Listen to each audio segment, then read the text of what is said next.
पिछले लोकसभा चुनाव से इस लोकसभा चुनाव तक महाराष्ट्र के अंदर केवल लगभग 32 लाख नए वोट बने और फिर 5 महीने के अंदर लोकसभा चुनाव के बाद विधानसभा के चुनाव आते ही 5 महीने के अंदर करीब 1 करोड़ नए वोट बन गए। तो आखिर ये नए वोट कहाँ से आ गए अचानक 5 महीने के अंदर? एक एक एड्रेस पे अगर 80-80, 60-60 लोग वोट बनवाए हैं या एक हॉस्टल का आया कि वहाँ पे हज़ारों की मात्रा में वोट हैं, तो ये सब वोट की चोरी खुलेआम हो रही है और उसमें इलेक्शन कमीशन संजीदा नहीं दिखता। कोई व्यक्ति जो बीजेपी से जुड़ा है वो वोट डाल रहा है और साथ में वीडियो भी बना रहा है और वो बता रहा है मैंने 1 वोट फर्जी डाली, 2 डाली, 3 डाली, वीडियो चला के दिखा रहा है और उसके ऊपर इलेक्शन कमीशन की तरफ से कोई कार्रवाई दिखती नहीं है। तो इलेक्शन कमीशन आखिर किसके लिए काम कर रहा है? अक्सर आप देखोगे भारतीय जनता पार्टी आरएसएस से जुड़े लोग कहते हैं वो कोर्ट क्यों नहीं जाते, आप कोर्ट जाओ। तो मैं आपको कोर्ट का भी सच बता दूं।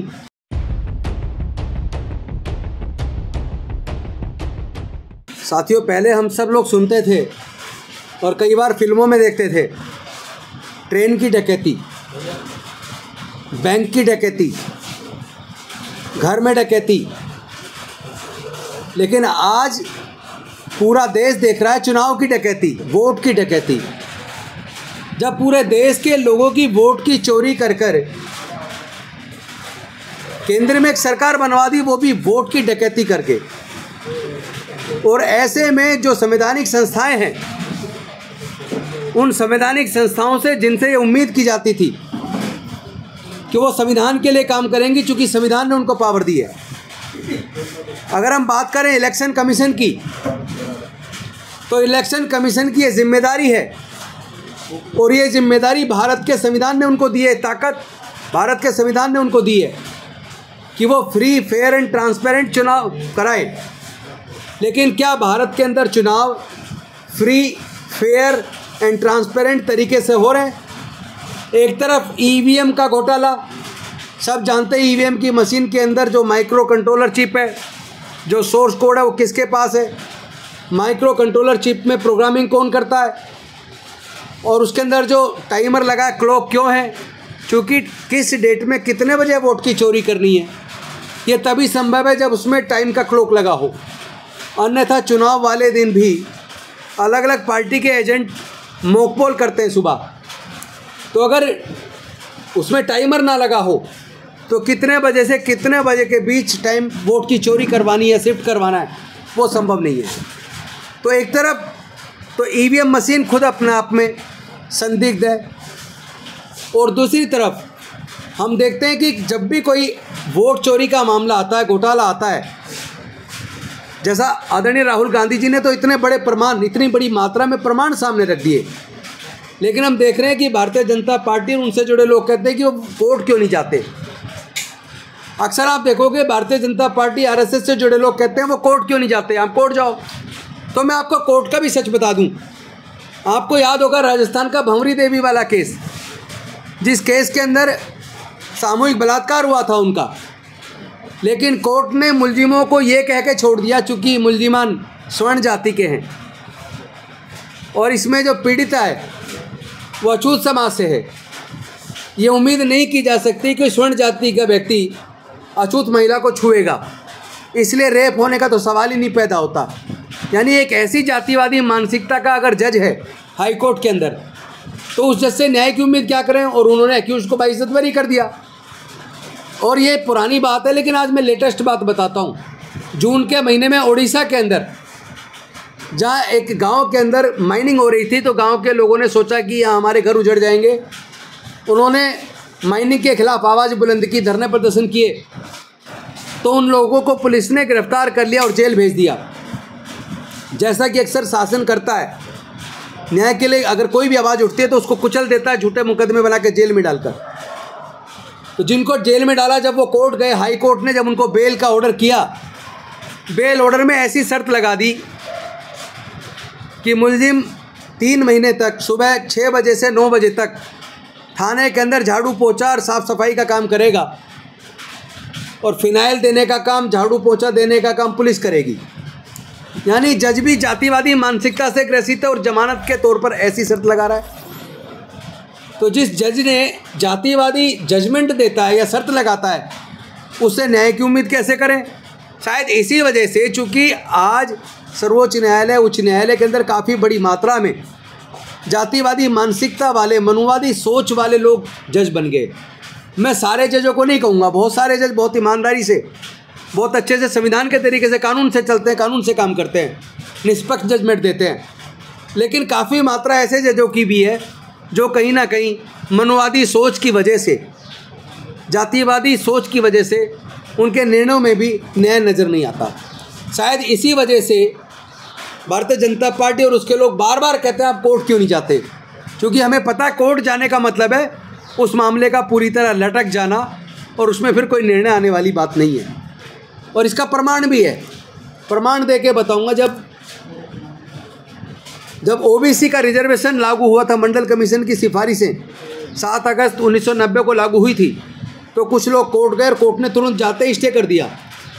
2 साल में केस डिसाइड हुआ और 1 साल नोटिफिकेशन में लगा, यानी 3 साल लगे ओबीसी को रिजर्वेशन देने में।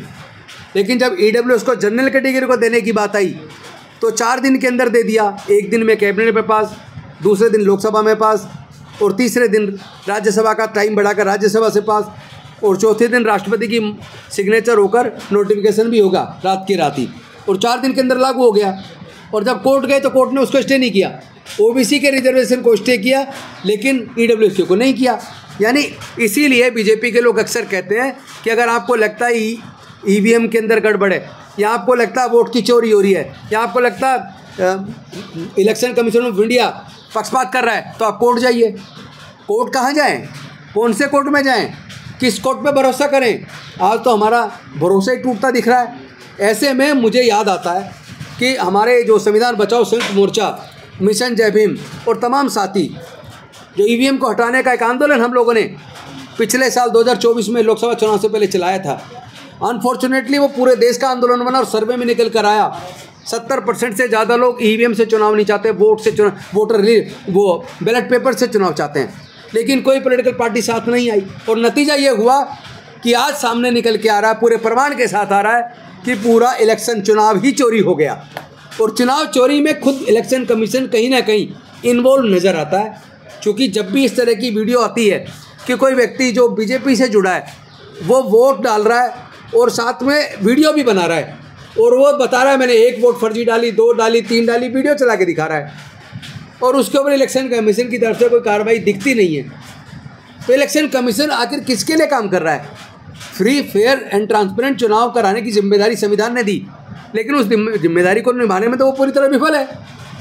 तो इलेक्शन कमीशन के इस व्यवहार से हम लोग दुखी हैं, क्योंकि जिस तरह 5 साल के अंदर पिछले लोकसभा चुनाव से इस लोकसभा चुनाव तक महाराष्ट्र के अंदर केवल लगभग 32 लाख नए वोट बने, और फिर 5 महीने के अंदर लोकसभा चुनाव के बाद विधानसभा के चुनाव आते ही 5 महीने के अंदर करीब 1 करोड़ नए वोट बन गए। तो आखिर ये नए वोट कहाँ से आ गए अचानक 5 महीने के अंदर? एक एड्रेस पे अगर 80-80, 60-60 लोग वोट बनवाए हैं, या एक हॉस्टल का आया कि वहाँ पे हज़ारों की मात्रा में वोट हैं, तो ये सब वोट की चोरी खुलेआम हो रही है, और उसमें इलेक्शन कमीशन संजीदा नहीं दिखता, असंवेदनशील दिखता है।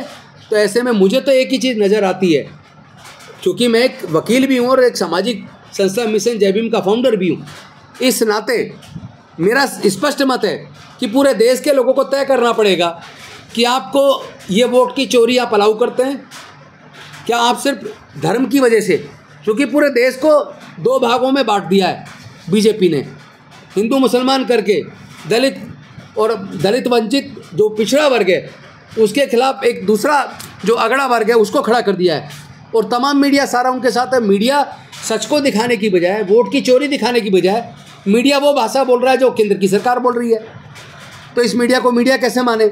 ऐसे में मुझे तो एक ही चीज़ नज़र आती है कि अगर लोग चाहते हैं देश के अंदर प्रजातंत्र बचे, अगर लोग चाहते हैं देश का संविधान बचे, अगर लोग चाहते हैं उनके वोट की कीमत बने, तो अब पूरे देश में एक बहुत बड़ा जन आंदोलन छेड़ने की ज़रूरत है। और भारत का संविधान हमें इजाज़त देता है कि हम संवैधानिक तरीके से एक जन आंदोलन करके देश के प्रजातंत्र को बचा सकते हैं। पहले भी भारत के लोगों ने जब जब मुसीबत आई है एकजुट होकर सरकार के खिलाफ बड़े जन आंदोलन छेड़ें और देश के प्रजातंत्र को बचाने का काम किया है। बहुत जल्द हम भी सबसे बात करके एक डेट डिक्लेयर करेंगे और देश के प्रजातंत्र को बचाने के लिए, वोट की चोरी को रोकने के लिए हम पूरे देश के स्तर पर बहुत बड़ा जन आंदोलन छेड़ेंगे। और हम उम्मीद करते हैं जो लोग संविधान में भरोसा करते हैं, न्याय में भरोसा करते हैं, जो लोग चाहते हैं उनके वोट की रक्षा हो, चोरी ना हो, उन सब लोगों को पूरे देश में जाति धर्म से ऊपर उठकर इस जन आंदोलन में शरीक होकर अपने देश के संविधान को और लोकतंत्र को लोग बचाएंगे। हम ऐसी उम्मीद करते हैं। इन्हीं शब्दों के साथ मैं चाहूँगा अगर कोई सवाल करना चाहे तो कर सकता है। अच्छा, एक बात मैं क्योंकि बहुत इम्पोर्टेंट बात बताई अभी, वो ये थी कि बीजेपी ये कहती है कि आप कोर्ट क्यों नहीं जाते। हम गए थे, हमने आदेश लिए थे सीसीटीवी फुटेज और वीडियो फुटेज दे दो, दिए, कानूनी बदल दिया। तो बेईमान लोग हैं, बेईमान लोगों से बात करना ही बेवकूफ़ी होती है, बात ही नहीं करनी। ये लोग बेईमान हैं, इसीलिए आंदोलन आंदोलन और आंदोलन। एक्चुअली इलेक्शन कमीशन बीजेपी बन गया है, बिल्कुल, उससे कुछ उम्मीद करना ही बेकार है।